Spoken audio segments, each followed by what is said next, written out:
Good afternoon, and welcome to Whose Spinnrad Is It Anyway? My name is Matthew Valverde. My pianist is Dr. Ksenia Lelotkina, and we would like to begin with a song. Please turn to page 4 in the handout for the translation.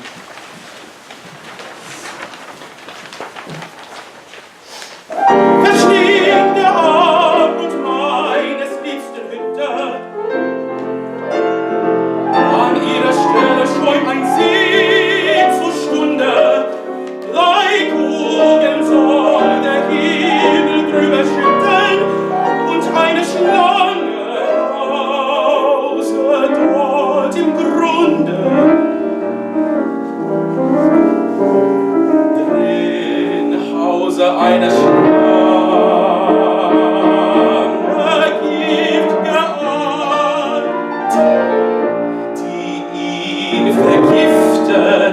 Der mir untreu ward, drin hause eine Schlange, Gift geschwollen, und bring ihm Tod, der mich verraten wollen.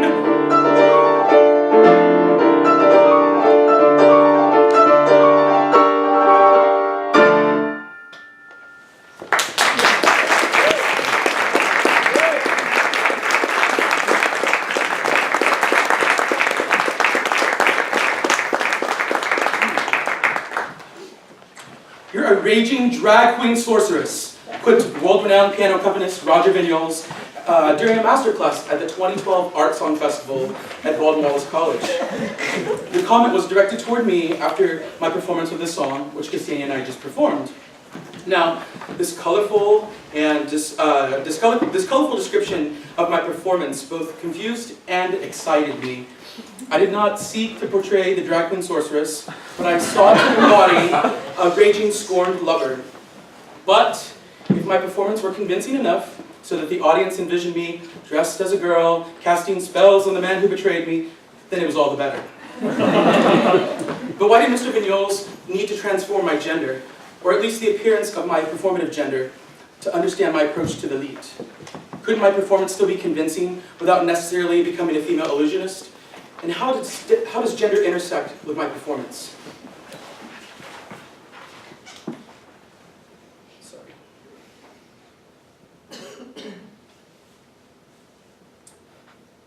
The connection was lost to this. 1 second. Let's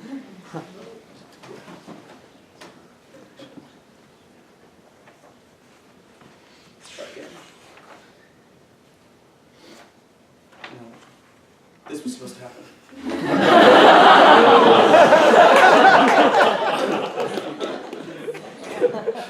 Now, before we dive into the theoretical deep end, I'd like to explain how the study began. Let's see if it's working. Sorry. Yes. As I was building the program for my master's recital at Eastman in 2012, I fell in love with Hugo Wolf's Italienisches Liederbuch, a collection of 46 lieder on Italian folk poetry, translated by Paul Heise. Some of these songs are traditionally reserved for men and others for women. I compiled a set of 9 songs that told the story of a promising relationship which eventually ended in disaster and from which my protagonists received no reconciliation. I connected with the idea of a dramatic failed relationship. I developed a substantial subtext, and I was excited to present my set.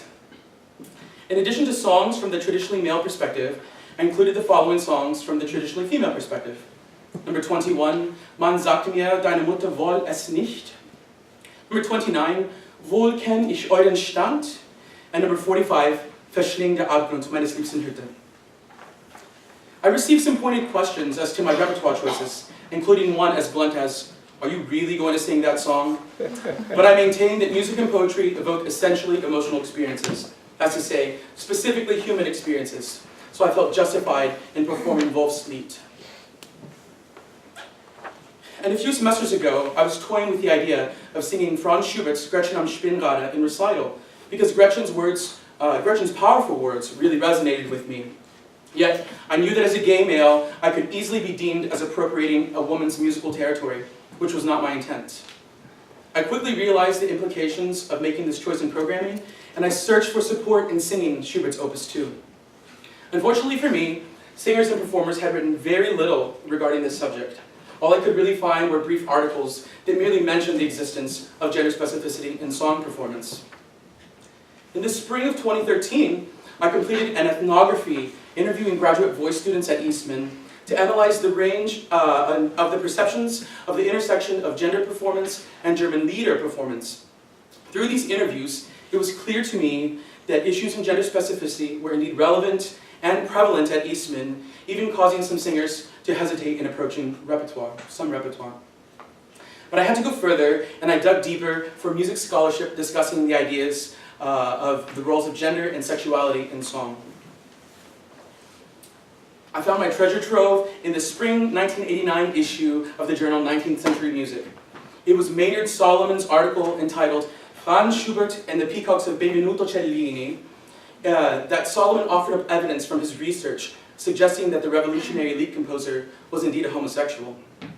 This article shook up the musicological world regarding Schubert, and despite various rebuttals, it has engendered a veritable deluge of creative scholarly interpretations. Quite notably, theorist Lawrence Kramer has embraced Schubert's potential homosexuality and has created an interpretive version that has expanded his musical analysis. His interesting and persuasive analyses are found in his monograph, Franz Schubert, Sexuality, Subjectivity, Song. Kramer's analyses move beyond the musical scores to the hermeneutics in lead performance. So what can these potential interpretations mean for contemporary singers, audiences, and teachers? Kramer is indeed bold and forward-thinking as he broaches many issues regarding gender and sexuality in Schubert's songs. Yet in the end, his deduction of the possibilities in performance is structuralist and rather stuck in binary thought. The gender binary classifies sex and gender into two distinct, opposite, and disconnected forms, feminine and masculine. Many theories regarding the definition of gender and the performance of gender have been developed by the research and discourse established by second-wave feminist scholars.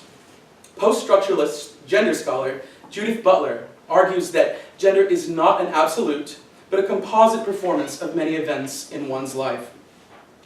And in her ethnography entitled Gender Diversity, anthropologist Serena Nanda eloquently explains that biological sex and gender are not essentially tied to one another. Building on Kramer's analyses while incorporating more contemporary feminist ideology can shine light upon new interpretive ground. So how can the synthesis of their scholarship affect the performance of art song today?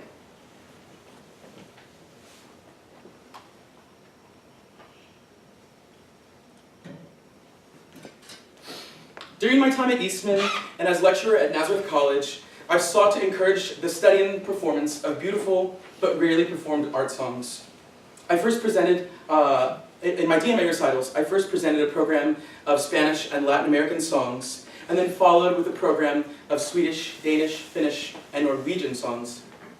Today, I once again want to open up the song repertory, albeit this time it's our so-called standard repertory, and to foster the exploration of once forbidden repertoire by students, teachers, and performers.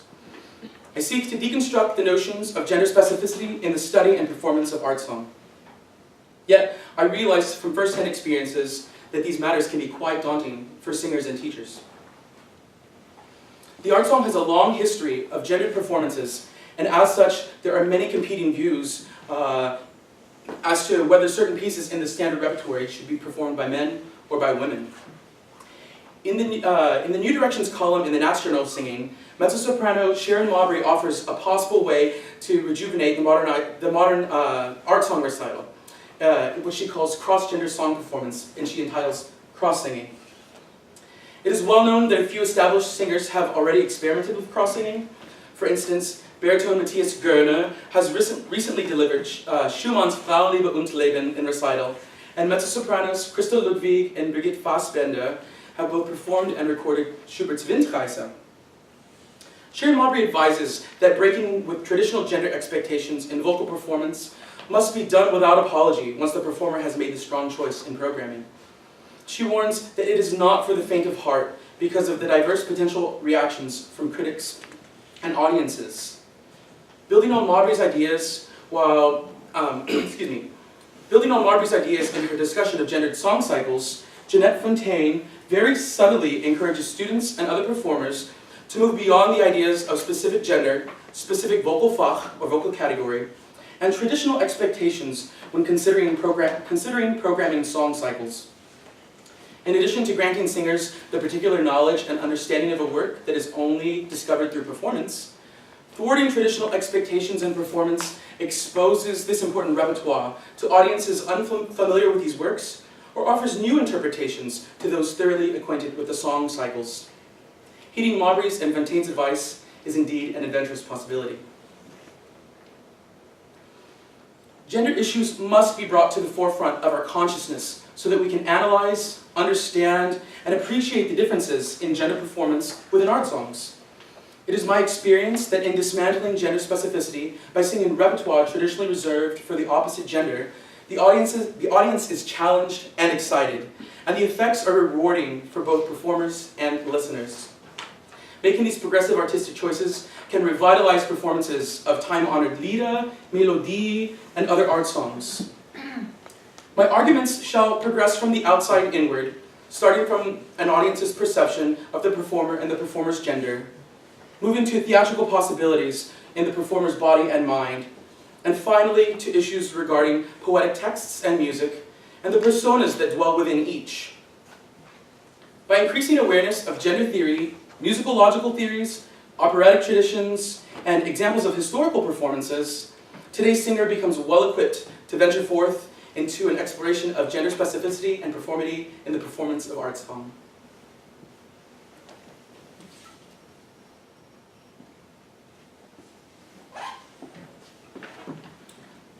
Our society, including our culture's classical music circles, expects men and women to act in prescribed ways, even in the performance of song. The first step in dismantling gender specificity is to examine exactly what gender is and to understand the many ways in which people can negotiate gender. Feminists and gender studies scholars have worked to redefine binary, structuralist, and essentialist gender expectations to incorporate myriad variations. Post-structuralist thought has separated biological sex from performative gender, but what exactly is gender? Can we understand these theories to help expand the modern singer's interpretive choices in performance? A terse explanation of feminism and gender theory will help to answer these questions. Feminism arose in academia to combat older anthropological thought, which strove to understand and to classify humans and society. Early anthropologists identified the self and the other as distinct entities and placed them at variance with one another. French anthropologist Claude Lévi-Strauss developed structuralist theories that explained men and women to have certain intrinsic characteristics. Structuralism theorizes that there is a neurobiological reason as to why humans understand everything, including ourselves, in the binary. Essentialism suggests that there is an essential characteristic for women and another for men, that humans are inextricably in the binary, and that our experiences are tied to our biological sex. Sigmund Freud's postulation that, quote, anatomy is fate, is the epitome of essentialism. Feminists sought and continue to seek to remove the value judgments on either side of the self-other binary, and to dismantle structuralist and essentialist thought while focusing on the equal treatment of all. These scholars have effectively blurred the lines of distinction and classification. The requirement that female people must identify as women and that male people must identify as men has been largely deconstructed through the works of Judith Butler and her theory of gender performativity. She describes gender to be continuous and varied performances informed by one's performative intention. Performativity is the conscious or unconscious way in which we perform our own bodies. In her influential book entitled Gender Trouble, she even goes so far as to explain gender as regulatory fiction, a cultural construction. To quote her very powerful words, that gender reality is created through sustained social performances means that the very notions of an essential sex and a true or abiding masculinity or femininity are also constituted as part of the strategy that conceals a gender's performative character and the performance possibilities for proliferating gender configurations outside the restricting frames of masculinist domination and compulsory heterosexuality. Genders can neither be true nor false, neither real nor apparent, neither original nor derived. That's quite a dense quote, but if gender is indeed understood as fiction, then maybe artists have the creative freedom to play with gender in musical performances. Art song performance, it provides a site for dynamic and varied gender performances. It may take some extra work, but singers can become empowered by gender theory and can confidently stride into new, previously gendered musical ground.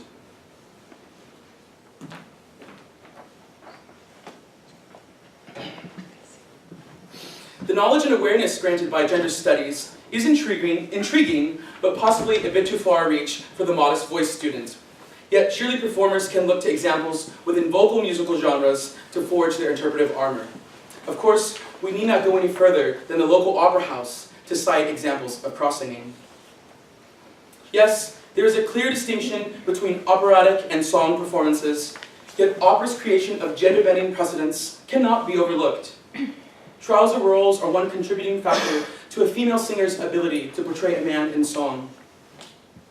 As a society, we are more easily accepting of women singing Winterreise, Schumann's Dichterliebe, or even Vaughan Williams' Songs of Travel, but still have a great hesitation in accepting a man's performance of Frauenliebe und Leben, Schubert's Gretchen, or Debussy's Bilitis. One must remember the positive effects of the women's liberation movement started by second-wave feminists, granting and protecting many freedoms and rights for women. But aren't men also restrained in this patriarchal music society? What of variant masculinities within phallocentric Western cultures? What happens to men who do not or cannot conform to the hegemonic or dominant masculinity? Recent studies into masculinity explain that women are not the only group oppressed by the hegemonic, heteronormative patriarchy. Opera's pants roles have seemed to have created a modern-day double standard in historically gendered expectations within song performance. Women are allowed to sing from almost any perspective, and men, generally unless in parody, are restricted to a certain repertory. Despite a handful of examples, few skirt roles exist, though they are often comedic relief and smaller supporting character roles. But trouser roles and skirt roles do indeed exist in the music of Mozart, Verdi, Handel, Cavalli, Strauss, and Britten, among others. These examples of musical cross-dressing can offer a way that contemporary singers might approach art songs traditionally sung by the opposite gender. Opera is a highly gendered genre, and there's an understood distinction between a performer's approach to art song and to operatic performance. Could techniques used in opera performance translate across into the song recital? Surely they can, as we shall see. Conservative recitalists have generally made very minimal movement on stage during performance. But modern singers are venturing outside the box and incorporating staging into song recitals. Movement on stage and gesture are two sites where gender could potentially penetrate into song performance. The synthesis of minimal staging with the tradition of downplaying excessive gesticulation. Let me try that again. The synthesis of minimal staging with the tradition of downplaying excessive gesticulation keeps the focus on the text and on the music. By incorporating a small amount of staging into songs, modern singers exhibit a moving forward from tradition in the physical presentation of song. And why not? How fitting to look to opera for inspiration while playing with performativity. Even Schubert looked to opera to rejuvenate and to develop the Lied into the art form that since its inception arguably influenced all later song composition. History and tradition are the strongest forces against a new way of interpretation in song performance. But even then, we can look to historical performers and performances to see that singers were not restrained to gender specifics in Schubert's or Schumann's time. French tenor Adolphe Nourrit sang Schubert's Gretchen am Spinnrad in concert, and baritone Julius Stockhausen performed Schumann's Frauenliebe und Leben with Clara Schumann at the piano. And two German sopranos were actually the earliest champions of Schumann's Dichterliebe. Livia Frege premiered Ich grolle nicht, and Schumann actually dedicated the cycle to Wilhelmine Schröder-Devrillon, who subsequently performed excerpts from the Dichterliebe. From these historical examples, there's clearly more fodder for a singer's interpretive fire.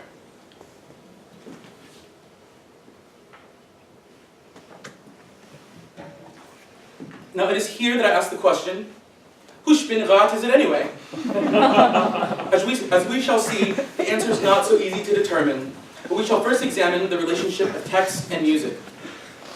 Art song is the genre yielded in the fusion of poetry and music and realized by a singer with piano accompaniment. The song composer reads a pre-existing text in a specific manner. That's to say, they have a personal reaction, interpretation, and relationship with the text. From this rudimentary compositional spark, the words and the music begin to unite into a musical setting. What we as scholars, analysts, performers, and listeners are left with is a somatic and sonorous experience that reflects the composer's understanding and interpretation of the poetry. Music scholars have challenged the ontology of text-music relations. Exactly who is speaking in song? The poet, the composer, the character? What about the singer? Again, precisely whose spinning wheel is it?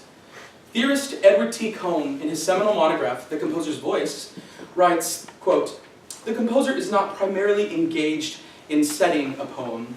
What he uses is one reading of the poem, that's to say, a specific performance. He must consider all aspects of the poem that are not realizable in performance as irrelevant. He makes the poem his own by turning it into music. What we hear then is in a song is not the poet's persona, but the composer's." Another theorist, David Lewin, went one step further to suggest that the relations of composer, text, and song are analogous to the relations of actor, script, and dramatic reading. But by suggesting the composer to actively read the poetry in a song, the poet's words and persona are maintained to the forefront, thus breaking away from E.T. Cohn's theory. In a similar vein, Anne Fain and Jürgen Thum have offered up a model of song experience in which both the music and the poetry are competing to be the clearest in the audience's ear. Perhaps this is why Goethe did not appreciate Schubert's settings of his poetry during the composer's lifetime. But Professors Fain and Thum bring up a great point, that the only voice or persona that most audiences will be willing to hear is the performer's voice. And it's here that the voice of the singer emerges explicitly as a powerful interpretive force. Songs do not exist solely as texts to be read, but they are performative and heard experiences, recreated countless times and in infinite ways. Yes, the text is of utmost importance when analyzing, preparing, or performing a song, but the potentialities of exactly who is speaking must eventually be negotiated by the singer. It's at this junction that performers are allowed to make informed choices. In reality, performers are required to make strong decisions to accurately and effectively convey their interpretation. A successful performance of Lieder and other art songs requires that the singer's interpretation is clearly communicated, but the interpretation must be founded in a firm understanding of the text. Singers then often construct subtexts, colorfully rich ideas and stories that then provide the singer with a heightened level of specificity within performance. These subtexts can be as reasonable or as far-fetched as imaginable, merely bound by the constraints and situations brought forth in the poetic text. From here, singers can distinguish between two options: full characterization, which involves experiencing a character's emotions through embodiment as a singing actor, and solely emotional experience, which allows for the suffering of the character's emotions without necessarily transforming into said character, in the manner which an effective storyteller would perform. Performers can choose to embrace the gender binary. Men and women may choose to embody characters with their corresponding performative gender, if for no other reason than convenience in identification. But singers may also choose to embody characters of a different gender or sexuality as a dramatic and interpretive challenge. Such choices are easily within the artistic license of contemporary singers, and this experience will surely help singers to grow as interpreters and performers. Yes, an awareness of tradition is important, but such awareness should be used to inform and not to constrain the programming and performance of song recitals. Sharon Mauby's words of caution should be considered, especially in regards to an audience's reaction to singers breaking traditional norms. Performances should be somewhat tailored to fit the audience, bearing in mind their expectations, for they are the ones paying to hear us sing. But audiences need to be challenged. After all, programming a recital around relevant gender issues and sexuality issues could interest an entirely new audience in art song and classical vocal music in general.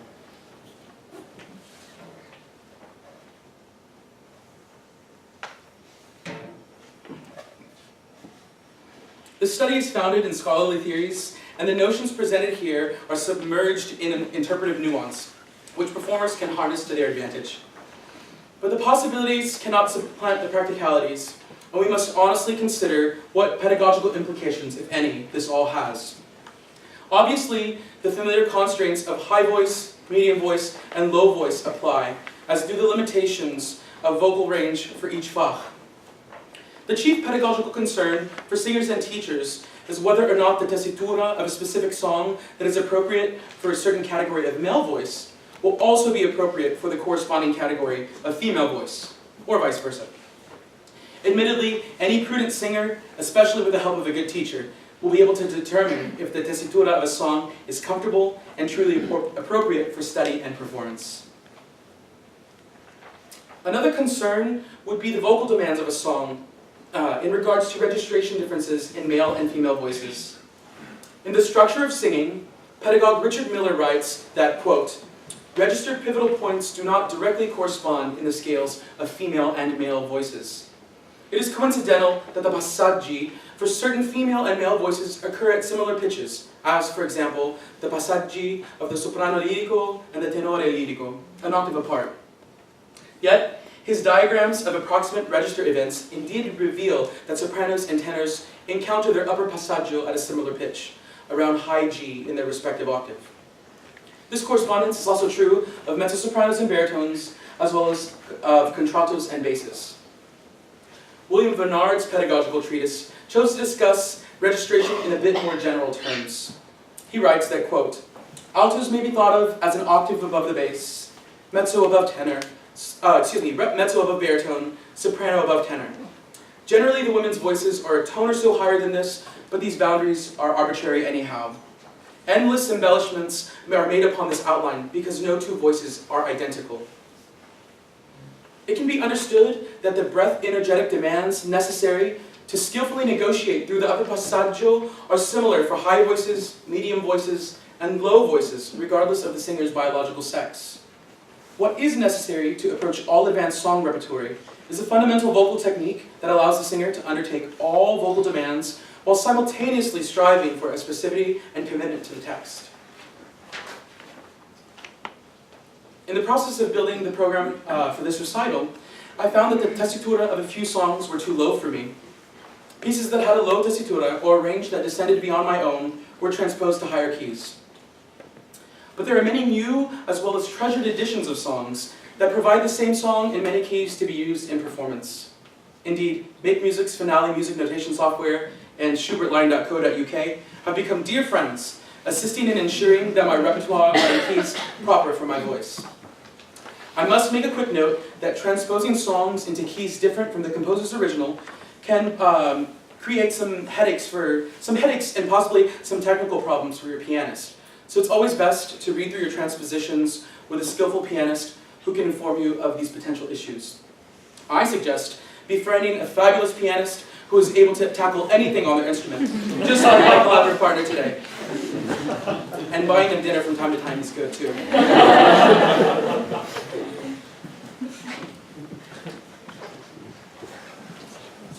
To conclude, singers can take a multidisciplinary approach to deconstructing the expectations an audience might have regarding gender specificity in song performance. The study and performance of art songs are essential for professional singers and voice students alike. We should seek to maintain the long-standing traditions of song performance while at the same time progressing from traditional constructs, assuming the singer's technical capabilities and the pedagogical soundness of the repertoire choices. The art song repertory should not be exclusive, especially when a singer sets out to challenge their musical interpretive skills. The development of a subtext should allow for limitless possibilities. If a song moves your emotions, why hesitate in approaching the performative possibilities in that song? Furthermore, if any so-called gender-specific songs fit nicely into a well-developed recital program, it gives singers of any gender even stronger authority to include them in a performance. Just as Sharon Mabu wrote, singers must have strong intentions when bucking up against traditional expectations. And it is a very real possibility that some music would be performed more often if we remove these gender barriers. This would surely be a positive impact on the significance of classical vocal performance within contemporary society. In a sense, Maynard Solomon's article engendered a querying of scholarship on Schubert and on his songs. Students and performers may be able to follow Lawrence Kramer's lead, building on Solomon's work and incorporating various interpretations of gender within modern performance of Lieder and other art songs. As Kramer writes, interpretation is the art of the possible. We need to move past silly gender constructs and phobias in order to open ourselves up to new experiences, ones which we may find please us surprisingly well. Last summer, I had the honor of singing Coyotes for the composer, Ricky Ian Gordon, at a master class in Texas. There, he mentioned that he had never heard a man sing this song. I asked him what he thought of my so-called cross-singing, and he said, "It's great," and that I had a voice for the song. The full extent of deconstructing gender specificity in modern song performance has many more musical and social implications than I have time to present this afternoon. In our present day, there should be no need to resist the fluidity of our performative gendered selves. We must remember that even when we step on stage and abide by cisgender social norms, we are still consciously or unconsciously performing our bodies. A performance that is navigated by our individual gender performativity. We need to remain open to even more interpretations within art song, a condition that should actually enrich our experience as performers and listeners.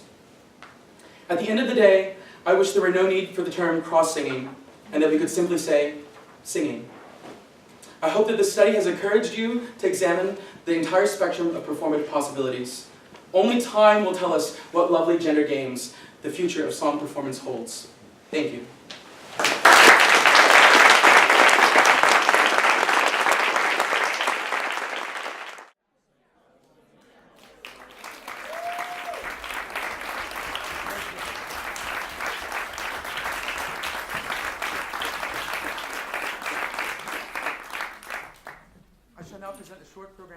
Of songs traditionally sung by women, so that you can immediately contend with issues of gender specificity.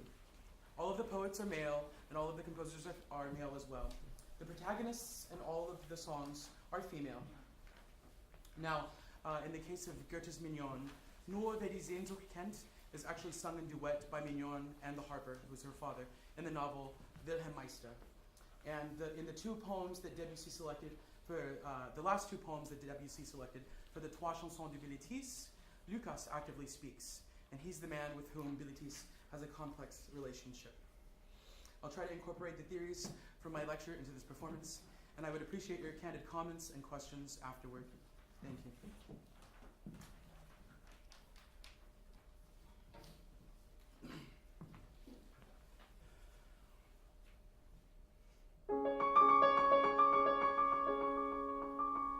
An dem reinsten Frühlingsmorgen ging die Schäferin und sang, jung und schön und ohne Sorgen, dass es durch die Wälder klang. So la la la la la, so la la la la la. Thyssis bot ihr für ein Mäulchen zwei, drei Schäfchen gleich am Ort. Schalkhaft blickte sie ein Weilchen, doch sie sang und lachte fort. So la la la la la la, so la la.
der Blase wieder und der gute Junge blies. So la la, la la la, la la la.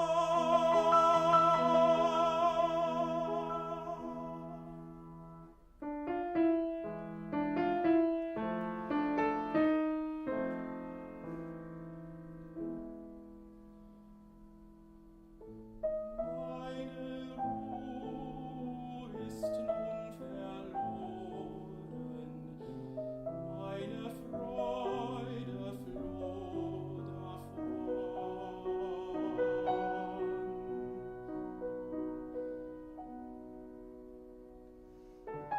Und ich hör vor meinen Ohren immer nur den alten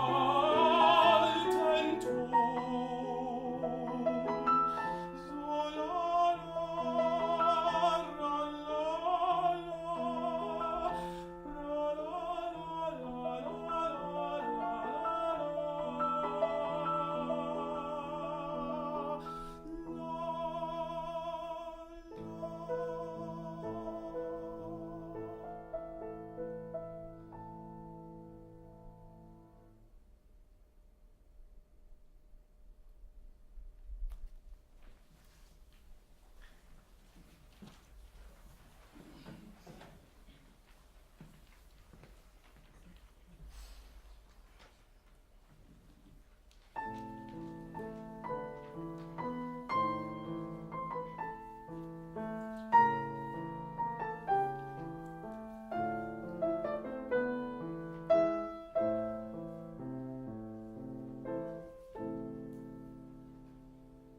Nur wer die Sehnsucht kennt, weiß, was ich leide.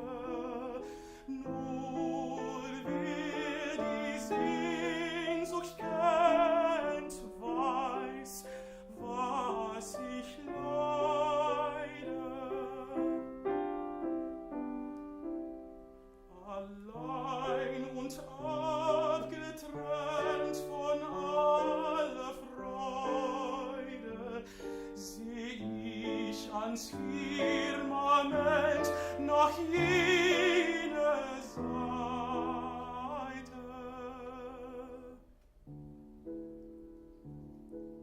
Ach, der mich liebt und kennt, ist in der Weite.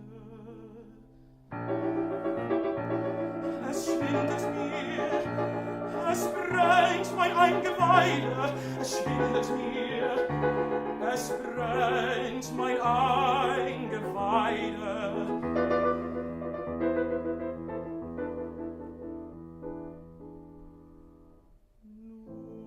Nur wer die Sehnsucht kennt, weiß, was ich leide. Nur wer die Sehnsucht kennt, weiß, was ich leide.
das Grab, die ganze Welt ist mir vergällt. Mein armer Kopf ist mir verrückt, mein armer Sinn ist mir zerstückt. Meine Ruhe ist hin, mein Herz ist schwer. Ich finde sie nimmer und nimmer mehr. Nach ihm nur schau ich zum Fenster hinaus, nach ihm nur geh ich aus dem Haus. Sein hoher Gang, sein edle Gestalt, seines Mondes Lächeln, seine Augen Gewalt und seine Rede Zauberfluss, sein Händedruck und ach, sein Kuss.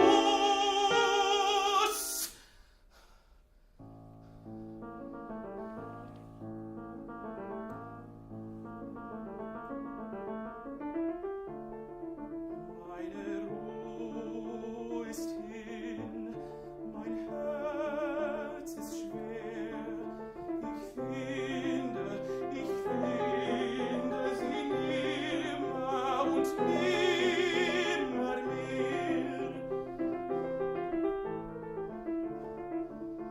Mein Busen drängt sich nach ihm hin, ach dürft ich's fassen und halten ihn und küssen ihn, so wie ich wollt an seinen Küssen vergehen sollt. O könnt ich ihn küssen, so wie ich wollt an seinen Küssen vergehen sollt, an seinen Küssen vergehen sollt. Meine Ruhe ist hin, mein Herz ist schwer.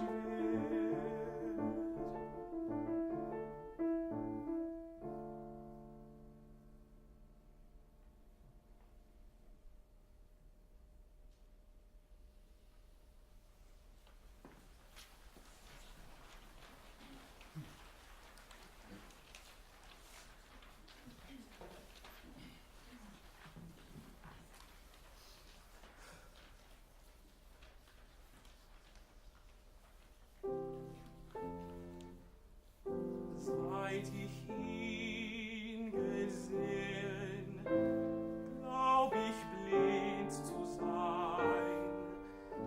Wo ich hin nur blicke, sieh ich ihn allein, wie im wachen Traume schwebt sein Bild mir vor, taucht aus tiefstem Dunkel heller nur empor.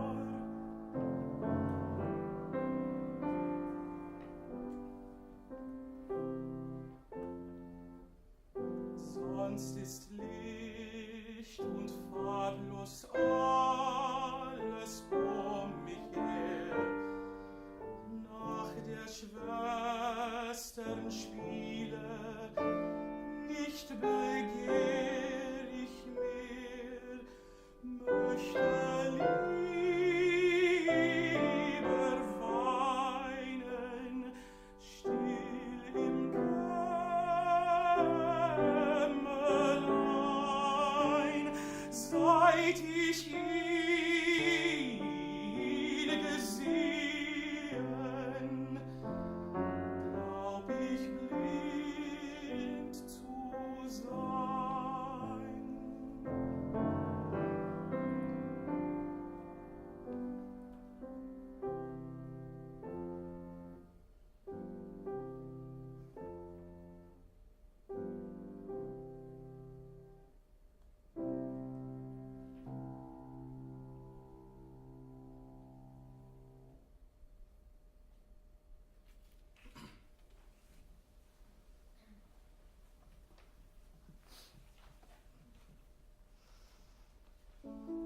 Dir zu öffnen, mein Herz verlangt mich.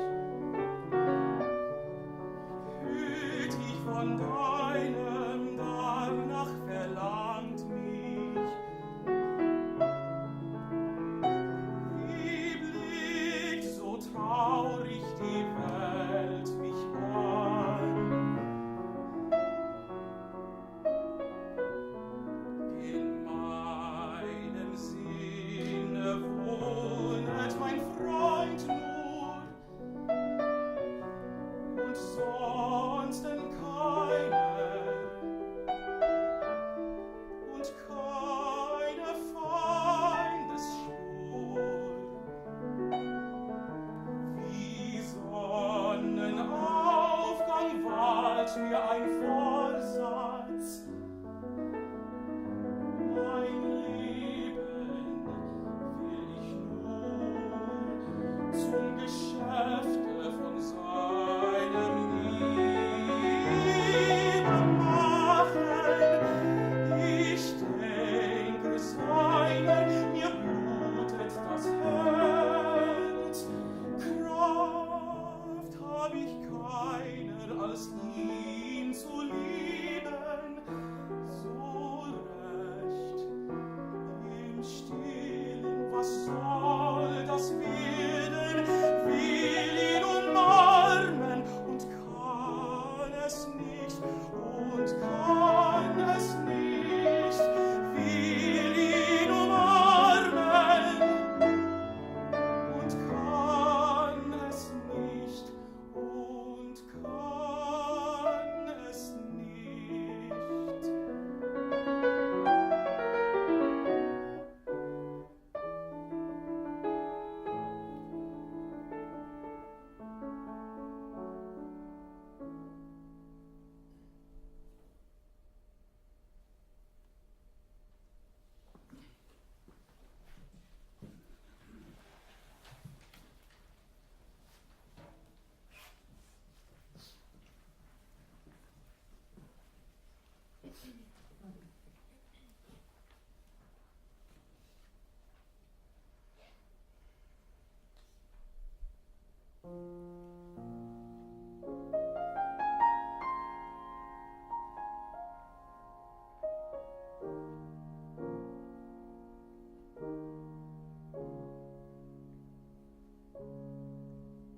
Pour le jour des satire,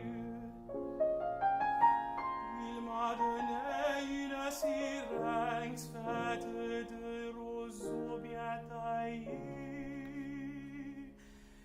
unis avec la blanche cire qui douce à mes lèvres comme le miel. Il m'apprend à jouer assise sur ses genoux, mais je suis un peu tremblante. Il en joue après moi si doucement que je l'entends à peine.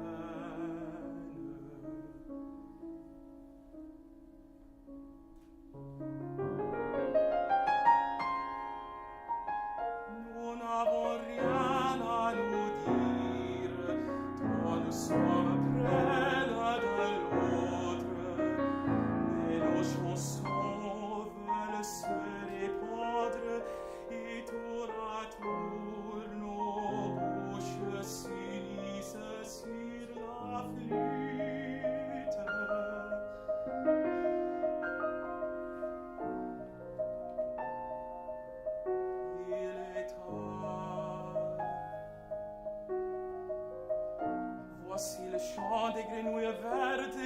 commence avec la nuit.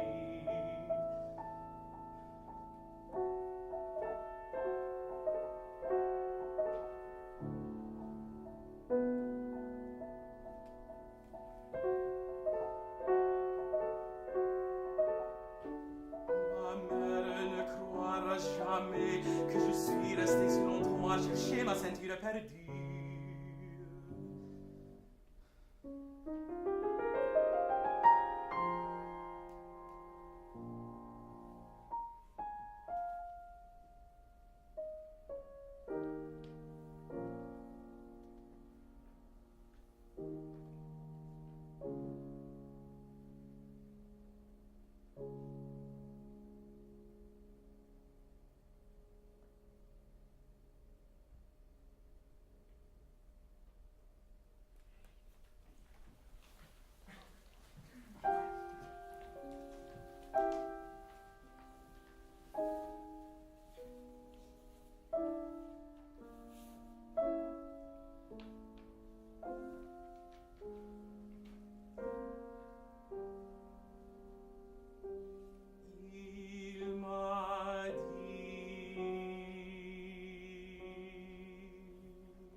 Si tendre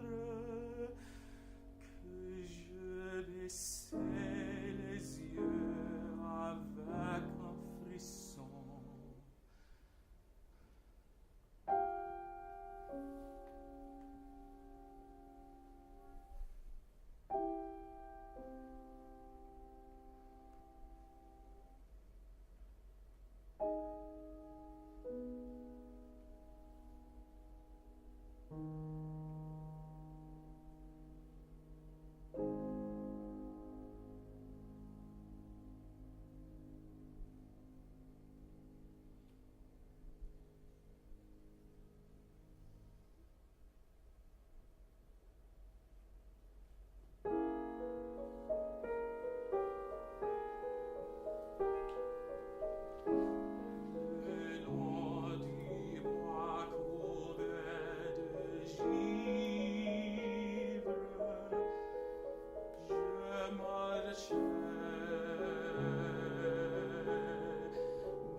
glissait de petits glaçons et mes sandales étaient lourdes de neige fangeuse et tassée.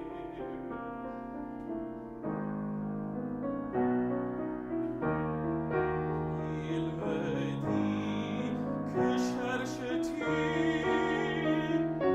Je suis la trace du satire. Ces petits pas fourchus alternent comme des trous dans un manteau blanc. Il me dit, les satires sont morts.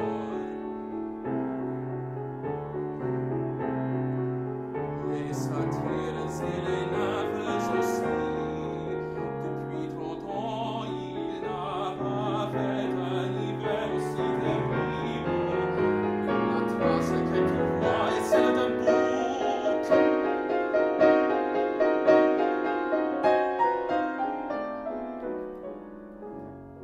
Mais restons ici où est le tombeau. Et avec le verre de sa roue, il cassa la glace de la source où jadis brillaient les naïades.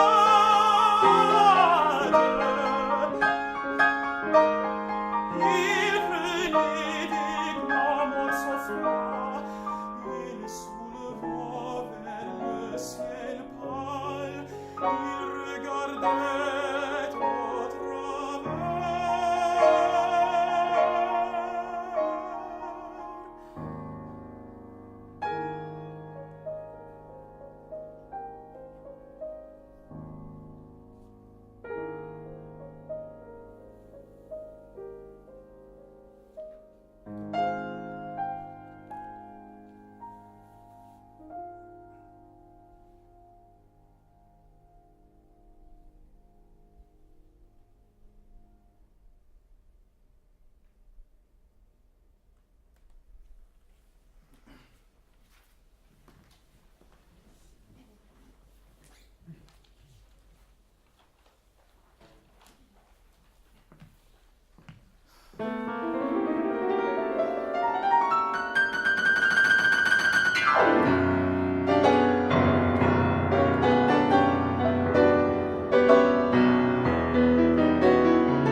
I understand you, coyotes. I understand the song you croon.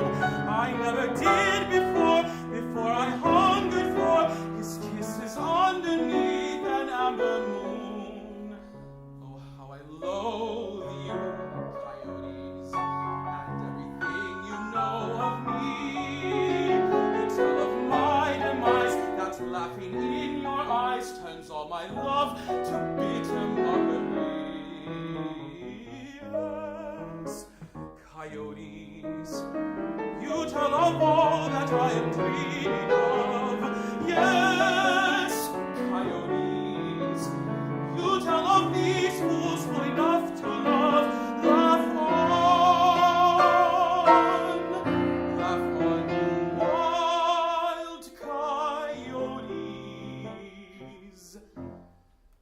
With angels on your razorbacks who tell me not to stay and beckon me away to run the ridges with your frenzied packs.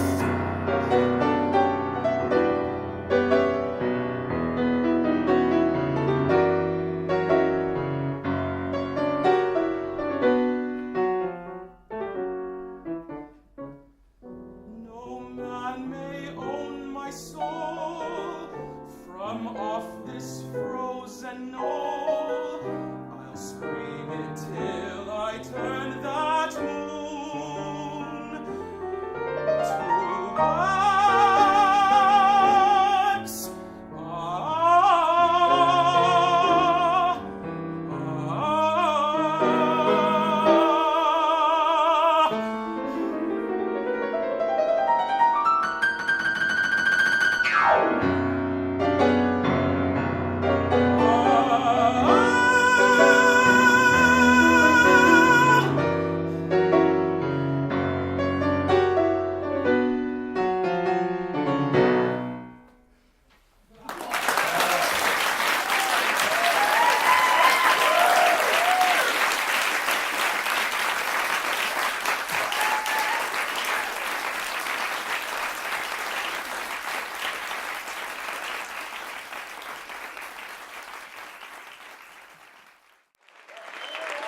all very much for coming and supporting me this afternoon.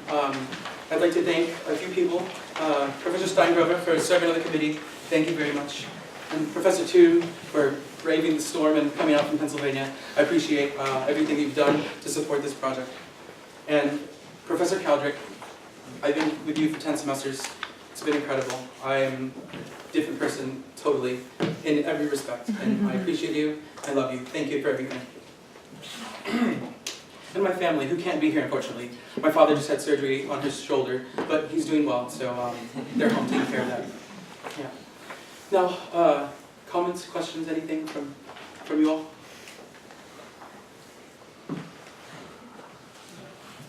Yes, ma'am. I wanted to ask, when you're assigning repertoire to students, would you save the cross-singing for somebody who is at a certain acting level, or would you just kind of consider it part of the standard canon?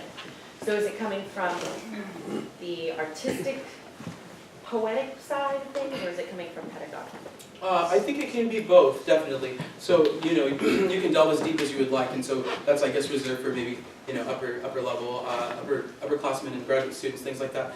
But as I said, I think you learn a lot by trying to become something that you don't always inhabit, and so it really pushes you to dig for something character-wise, something textually, which often we can, you know, just not, we're hesitant to approach sometimes. So it's really good, and especially when you're singing in a different language, I think you have also a little bit of freedom to kind of, you know, move beyond just these kind of narrow views. Yeah, thank you. I really like the reassignment of the Spinnrad. I have to say that was very compelling and convincing. I wonder what it's like for you to inhabit this character of Gretchen. What, you know, as you understand her, what is that like for you? Devastating. It's not easy. I sang it in a master class in Vancouver this summer for Anne Murray, and she was telling me you need to go further and, you know, just really become so upset that you are physically ill, and that's kind of drastic, but it pushed me somewhere that was really very helpful in my singing and in my performing. But I don't necessarily think of so-called me as Gretchen as somebody who is suffering loss and pain and is delusional and is having some sort of fantasy, and, you know, it's just very heated, very complex. So that's how I feel. I feel it here. Alex. Would you say that doing this project has influenced the way that you approach your repertoire with traditional gender roles from a male's point of view? I think so, because it kind of forces me to do something and to, you know, make a statement and to go far.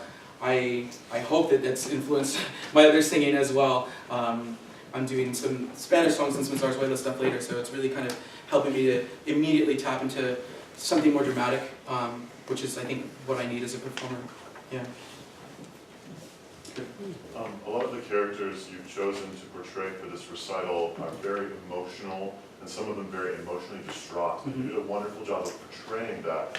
And I wondered if you could speak for a moment to how you didn't compromise your vocal technique in order to get this wide range of emotion that was just, I mean, it was very impressive, honestly. Thank you. I have a little kind of statement on this. This came from kind of a larger paper that was supremely condensed into the lecture that it was still kind of long. But I think as singers, the thing is, we're trying to be honest with the character and honest with ourselves, but you can't, I felt like I could never go far enough, you know. So characters sometimes scream, they yell, they're in hysterics, they're crying and, you know, tearing up, but I don't know, in my teaching and in my singing, I don't go that far so that it actually compromises the larynx. But I think that even the best singers, the ones that go far, they maintain kind of a portion of themselves in their singing and in their performance. And that's kind of another layer on top of, are you speaking as poet? Are you speaking as composer? Are you speaking as character? And I think you try to do all of that, but you have to speak as yourself, because otherwise you would, you know, lose it, and you wouldn't be able to sing for very long. Yeah. Does that answer? Yes. Okay. My question is about coloring. I thought it was really interesting when you sang the Debussy that you were, in the lower parts of your register for some bits of it. It's really uncommon for like the standard repertoire for tenors, and Yeah. you hear a tenor down here for so long. I was wondering if, when you were choosing the repertoire, if you thought about how, Debussy being someone who was so enthralled with creating different colors, if you thought about, the color that the male instrument would bring to singing a song that, a female instrument would normally sing. Did you ever, think about the different palettes you might be creating? Definitely. The reason that I programmed the Debussy was not because it was so-called gender specific, because I love that music. And I've always adored it, and I've always wanted to perform it. It was up a whole step, and that's not so easy. So many thanks to Professor Ksenia over there. And yeah, definitely.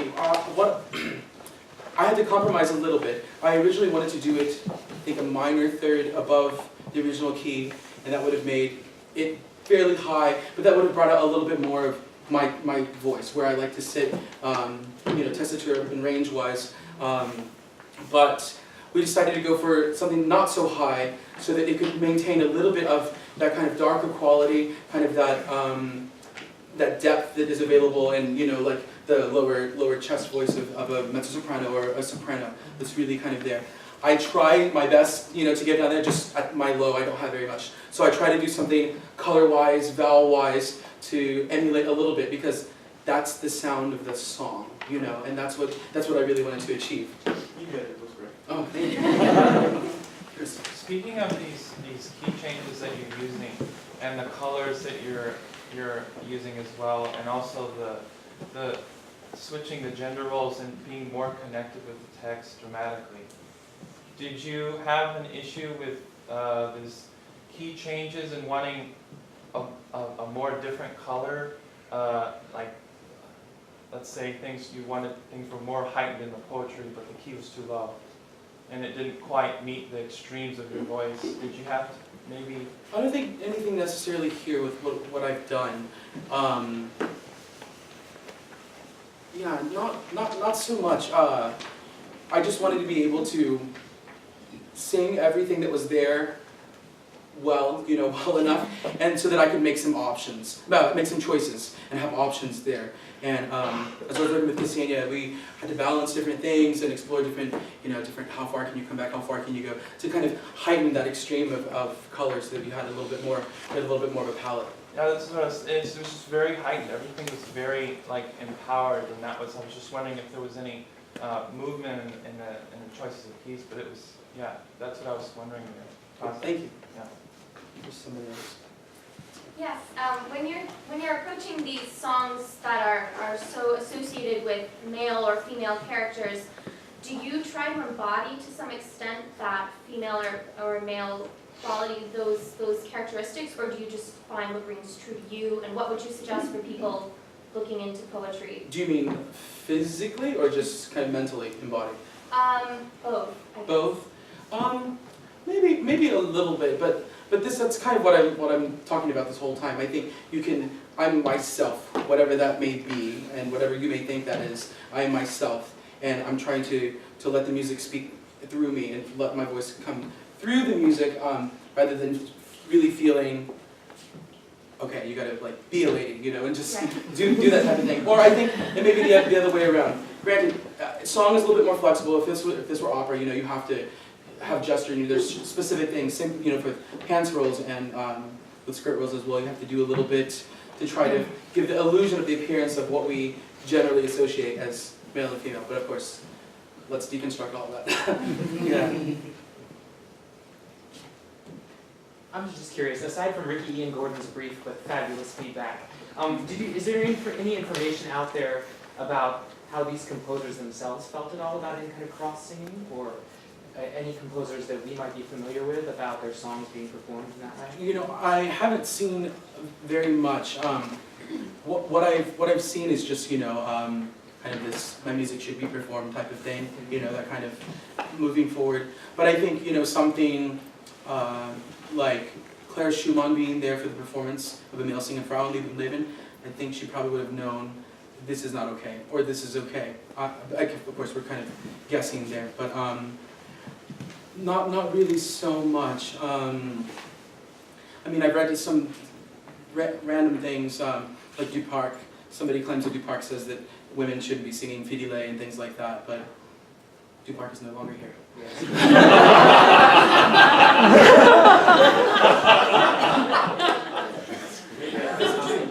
Yeah. When it came, when your lecture, part of the lecture, you said it was full of recent theory.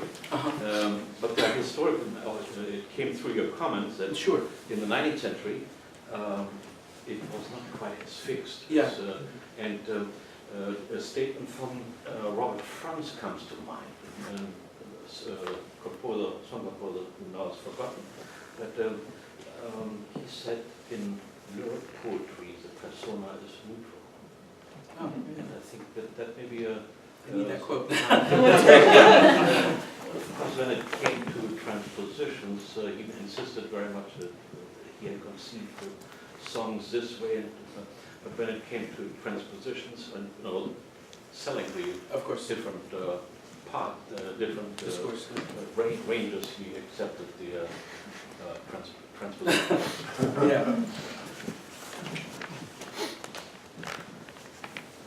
That's everything. Thank you all very, very much for coming.